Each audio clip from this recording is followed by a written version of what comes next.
So, ladies and gentlemen, welcome to our conjunction video of the week. And today we're going to be doing Sun Mercury in the 5th house of your astrological birth chart, as in what happens when they're sitting in the 5th house together, known as a conjunction. And as always, if you do not know if you have this particular conjunction of Sun and Mercury and what sign they're in, what nakshatra they're in, along with all your astrological details, for that check out the links here. Check out my full astrological report, including my books, consultations, and link to my academy, Maga Vedic Astrology Academy, at this shop section on the link. So, Sun and Mercury. So as I told you guys before, that Sun and Mercury conjunction most of the time is referred to as Budha Aditya Yoga. And this is that actual placement of Budha Aditya Yoga, because it needs to be in the ascendant, the 5th house, the 11th house, or conjunct the ascendant lord. So Budha Aditya Yoga is a yoga for intelligence. It's the yoga of a person who can see things clearly. Okay? So when is it that you see things clearly? First of all, to even see something clearly, you have to have intelligence. And which house represents intelligence? It's the 5th house. Which planet represents studying of something at a minute level, at a microscopic level? It's Mercury. Because see, Jupiter is about the bigger things. Jupiter is like, you ask a question to Jupiter, who are you? Or who am I? And Jupiter will be like, you're a soul, you're a spirit. You're the extension of God. Okay. You ask Mercury, who am I? Well, let's see. What did you graduate in? How did you grow up? What family you grew up in? What is your last name? And what is it that you're wanting to do? That's who you are. So that's another type of intelligence. Then, Sun is a bright planet. Sun shows us light. Because if Sun wasn't there, you and I, literally, if you think about it, we would not know who we are. Why? Because we won't be able to see each other. We'll be in the dark. Without Sun, let's say fire wasn't there, electricity wasn't there. We're living, we're breathing, it's warm, it's nice, and Sun is not there. Well, it'll be a completely different world because we just wouldn't be able to see the beauty. So Sun, what it shows the light on a subject, for you to see it clearly. This is why this is a very prominent place for Budha Aditya Yoga to occur. And Mercury is a natural significator of communication, analytical and logical work. Okay? And Sun is the king, Sun is the ruler.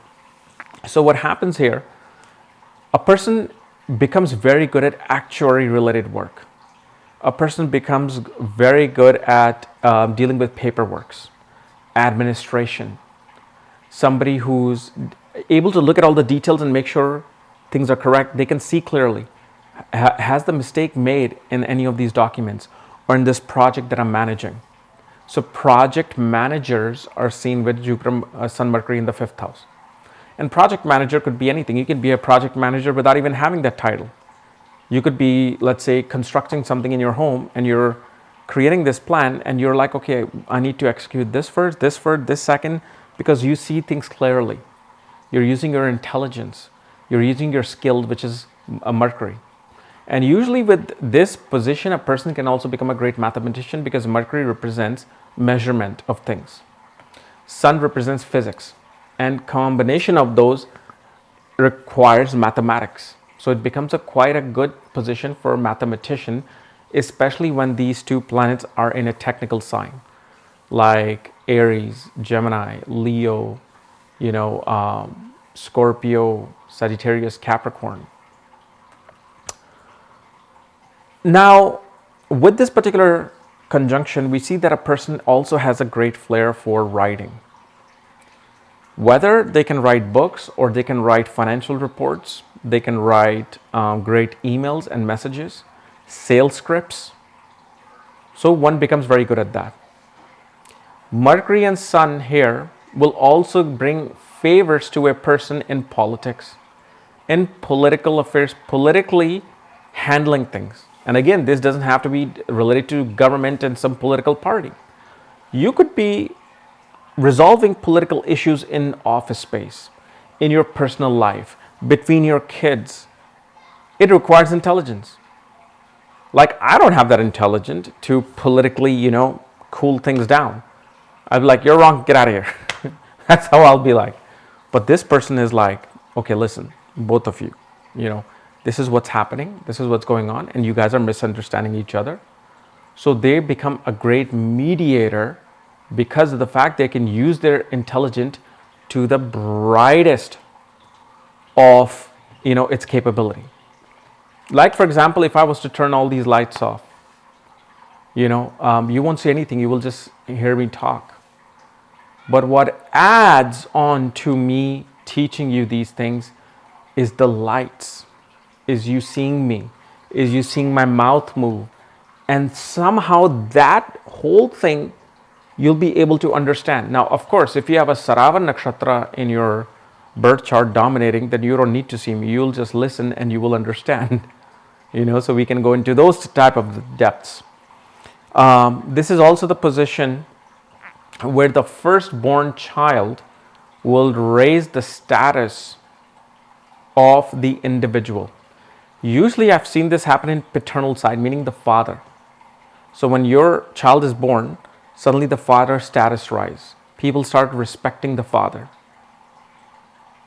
And because of that, the native themselves gain more notoriety or knowledge in the world. So let's say if your father gains authority, meaning he will be making more money. If he's making more money, he will be able to take you to different places, show you different things, kind of like brighten your intelligence.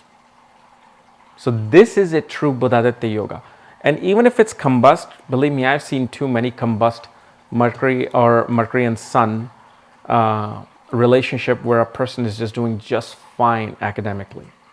So we have to really take this with a grain of sand as to when a combustion works and doesn't work. If Mercury is hemmed by a couple of other malefic planets, yeah, that will hinder the education, that will hinder the intelligence of a person.